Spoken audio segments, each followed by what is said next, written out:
I've been selling on Amazon for over 7 years, and in this video, I want to share with you some of the most important lessons that I learned along the way. So I've got a number of things to run through. I know it's quite a long list, but if you're considering starting an Amazon FBA business at the moment, I think this is really going to be worth watching. So point number one, I want you to sell to proven demand. What do I mean by this? So one of the most common mistakes, it's not a mistake, but one of the approaches that I recommend people avoid is trying to come to Amazon with a completely new product. So often it's a bit like Dragon's Den. They see a potential problem and they come up with a solution, they come up with a product for this issue. The problem with this approach is you have no way of judging the demand levels. So you don't know how well this product may sell and also at what price point.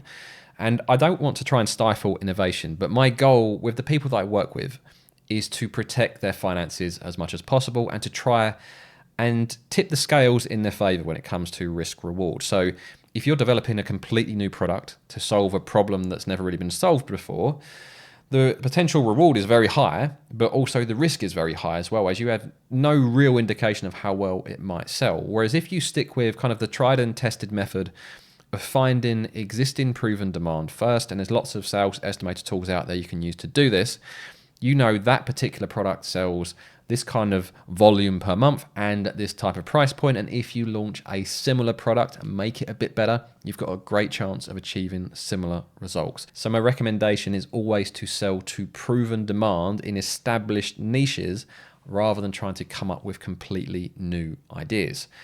Point number two, never rely on price. So this is one of the reasons why, for me, private label is the best Amazon model. You also have arbitrage and wholesale, but with both of those models, your success is heavily reliant on your price. As if you're doing arbitrage and you're on a product listing with 10 or 20 other sellers, you're going to need to be one of the cheapest sellers to win the buy box. And the same with wholesale. Unless you've got some sort of exclusivity agreement, you are going to be competing with other sellers, and the only weapon you really have is your price.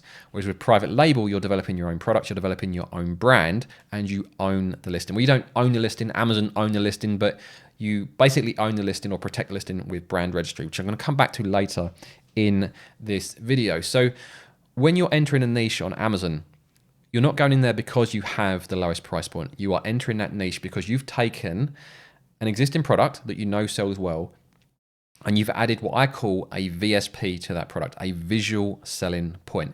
This is the thing that is going to draw the customer's eye. So when someone searches for that product on Amazon and they see 50 other products, their eye is drawn to your listing. It's also got to be a good product. It's not a case of just having any product and making it stand out, making it pink or something. It's not about that, but it's about adding features to that product that are going to bring real benefits to the customer and then a visual selling point that draws the eye. So never think price. Always be thinking your VSP whenever you're developing a product. How are you going to stand out in the Amazon search results against all of those established product listings? Number three, and this applies to starting any business, not just Amazon, and it's really, really hard to do this. When you're considering starting a business, don't ask your friends, colleagues, family members what they think. And I don't want this to sound defeatist. The reason for this is those people aren't really qualified to offer you advice on what you're thinking about. I often find that friends and colleagues will be negative about it because they don't want to be left behind. If you go and start a successful business, they don't want that to happen. They're going to feel like rubbish if you do. And family members, they're unqualified to say, unless they've run businesses themselves, they're unqualified to say whether what you're doing is a good idea or not. A lot of the process with starting your own business or starting an Amazon business is putting a lot of trust in yourself that you're doing the correct amount of research and also connecting with the right people. If you're looking to start a business, speak with other entrepreneurs. If you're looking to sell on Amazon, speak with other Amazon sellers. Now, a lot of people ask their friends and families what they think of this particular product idea. But again, I think that has limited value. I like to use the analogy, you don't ask a fish how to fish, you ask the fisherman. So you don't ask customers, you ask the people that are already selling to those customers and doing well. So my recommendation is to avoid asking opinions from the wrong people. Make connections with the right people. Even if you only find one other successful seller to get opinions from, that is going to be worth a lot more than asking the opinions of 10, 15 people that don't have experience in this space. Number 4, and this closely follows on from that, and this is learning to keep your emotion out of this as much as possible. When you become an Amazon seller, one of the first lessons you will learn is that Amazon do not care about you. Seller support is terrible. Amazon, I think a lot of people think about Amazon as a single entity, but Amazon is a collection of hundreds of thousands of different employees, lots of different algorithms, and the system has been coded by hundreds of thousands of different developers over different periods of time. So it's kind of this jigsaw of things all fitted together. So there's no one there that actually cares about anything other than their individual job. And there's lots of policies that aren't enforced consistently or fairly. And like I say, seller support is absolutely terrible. So if you approach it and your emotion is involved, when you start dealing with seller support, you'll start including that in your communication. But if we can learn to park that and just stay focused on what the issue is you're dealing with, whether the thing is right or wrong or fair or just, that doesn't matter. And this is another thing with the emotion side of things. It doesn't matter if it's fair. This is the issue you're facing, and this is the issue you will need to overcome. So being able to remain as emotionless as possible will make you a better seller. You know, when a negative review arrives, or you get a message from a customer that you don't like, all the time you can just be like, this is part of the process, this is part of the game. You will be a much better seller, and you'll be a much more sane seller as well. It won't drag you down. And that is something you will learn over time. It's a lot harder in the first few weeks and the first few months, but eventually you get to the point where reviews come and you don't care, or there's an issue with Amazon, you just go through the processes of resolving that issue, despite how frustrating it might be at the time. Number 5, trademarks are absolutely essential. If you're launching your own private label product, do not sell it under a generic brand. By having a trademark, you can apply for brand registry, and with brand registry, you can protect the listing. So when you create a product listing on Amazon, Amazon own that listing, and they will allow other sellers on that listing. But if you own the brand and you have brand registry and trademarks, you can get other sellers kicked off so that only you can sell on the listing. Now, over the past few years, Amazon have become a lot stricter with this, and I haven't had a hijacker on my listings for it's many years now. In the first few years, it was much more common, but now Amazon are much stricter on this, and the algorithms are in place.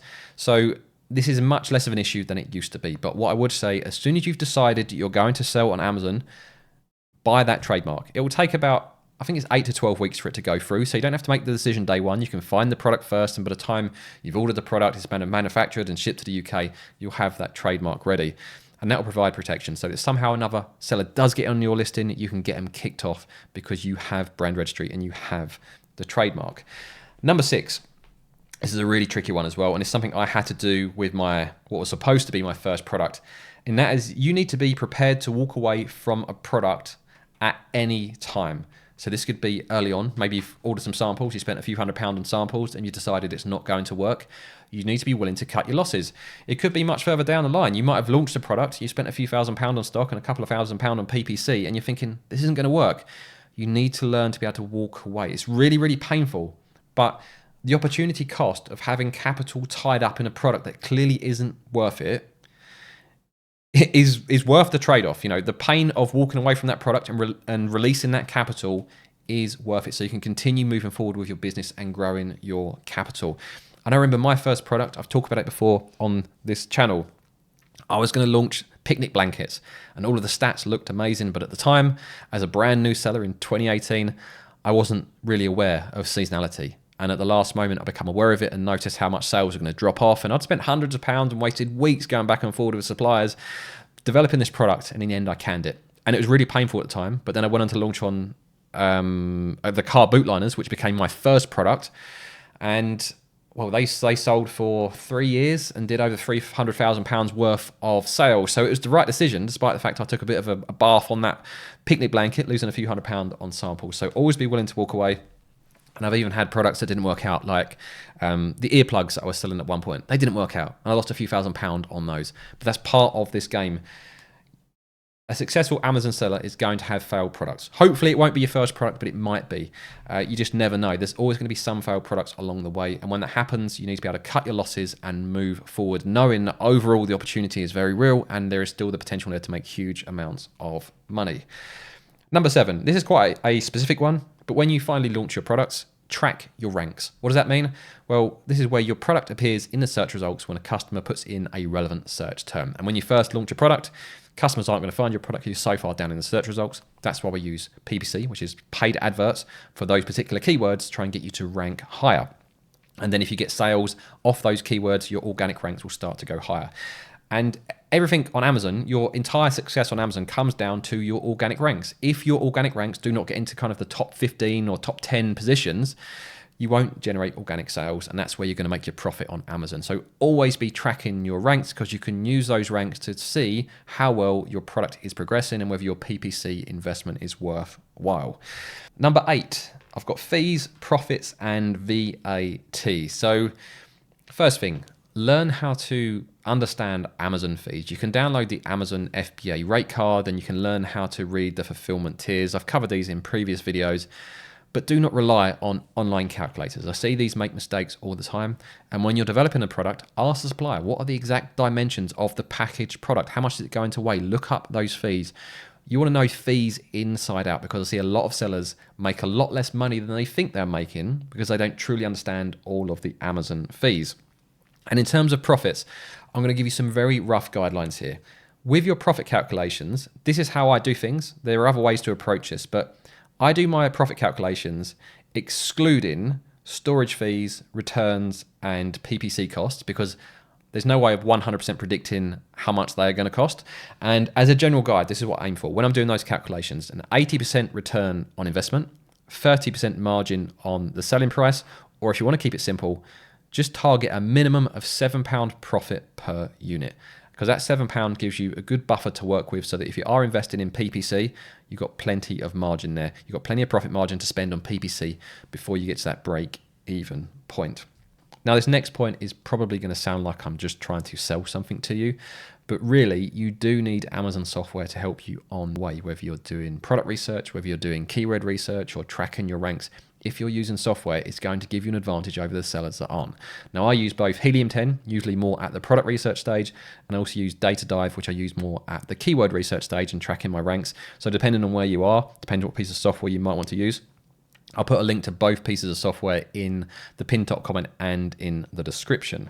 Now, number 10, to wrap up this video, before you do anything else with your Amazon business, before you open an account, a bank account, register a limited company, whatever it is, I want you to focus on finding your first product. If you can do that first, all of those other things will fall into place when they're ready. But if you do all of the other things first, you might burn out before you get to product research. But if you've already found a product and you're really excited about it and you think you've got a great opportunity to succeed with that product, then all of the other stuff becomes really, really easy and you're happy to do it. So focus on finding your first product before you do anything else.